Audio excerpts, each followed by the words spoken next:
Welcome to கல்வி நம் கையில். ரொம்ப நாளைக்கு அப்புறமா வீடியோ ஸ்டார்ட் பண்ணியிருக்கோம். இந்த டேர்மில் எதுவுமே டிலே ஆகாமல் ஃபாஸ்ட்டாக நான் கொடுத்துட்றேன். ஃபர்ஸ்ட் நம்ம லெசன் பிளான்லேருந்து ஸ்டார்ட் பண்ணிடலாம்.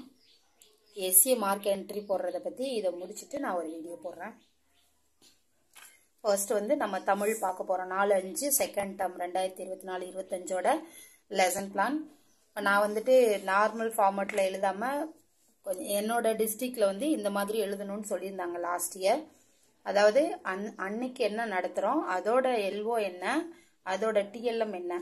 ஸோ இது வந்து இண்டிவிஜுவலாக இருக்கணும்னு சொல்லியிருந்தாங்க. ஆரம்பத்தில் அது கொஞ்சம் கஷ்டமாக தெரிஞ்சுது. ஆனால் இப்போ ஓகேவா ஃபீல் ஆகுது. ஏன்னா இப்போ யாராவது விசிட் வந்தால் கூட நம்மளுக்கு சடனாக இதை பார்த்தாலே தெரிஞ்சிடும் இன்னைக்கு என்ன நடத்த போகிறோம். என்ன நடத்த போகிறோன்றது எப்பயுமே கிளாரிட்டியாக இருக்கும். அதில் இருக்கிற எல்ஓ சடனாக ரிமெம்பர் ஆகாது. ஸோ நம்ம இதை பார்த்துக்கிட்டோம் அப்படின்னா ஒரு கிளாரிட்டி கிடைக்கும். அந்த டென்ஷன் தேவையில்லை. ஸோ அதுக்காக சரி நான் இதையே ஃபாலோ பண்ணிடலான்னு ஃபாலோ பண்ணியிருக்கேன். இப்போ உங்களுக்கு வேணும்னா இண்டிவிஜுவலாக எழுதிக்கோங்க, இல்லைன்னா மொத்தமாக நீங்கள் வந்து எழுதிக்கலாம். ஸோ எக்ஸசைஸோட பேஜ் நம்பர் நோட் பண்ண சொல்லி நம்ம டிஹெச்பியில் மாடலில் வந்து இருக்குது. ஸோ பேஜ் நம்பர் வந்து நம்மளுக்கு இன்னும் ஒர்க் புக் கிடைக்காதனால நான் இதில் போடல. அடுத்ததுலேருந்து நான் வந்து பேஜ் புக் நம்பரோட வந்து ஒர்க் புக் பேஜ் நம்பரோட நான் போட்டுடுறேன். இதுக்கப்புறம் லெசன் பிளானுமே பிஃபோராகவே நான் சென்ட் பண்ணிடுறேன்.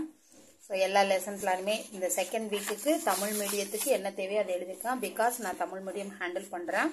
அதனால் தமிழ் மீடியம் மட்டும்தான் எழுத முடியும், இங்கிலீஷ் மீடியம் எழுத முடியாது.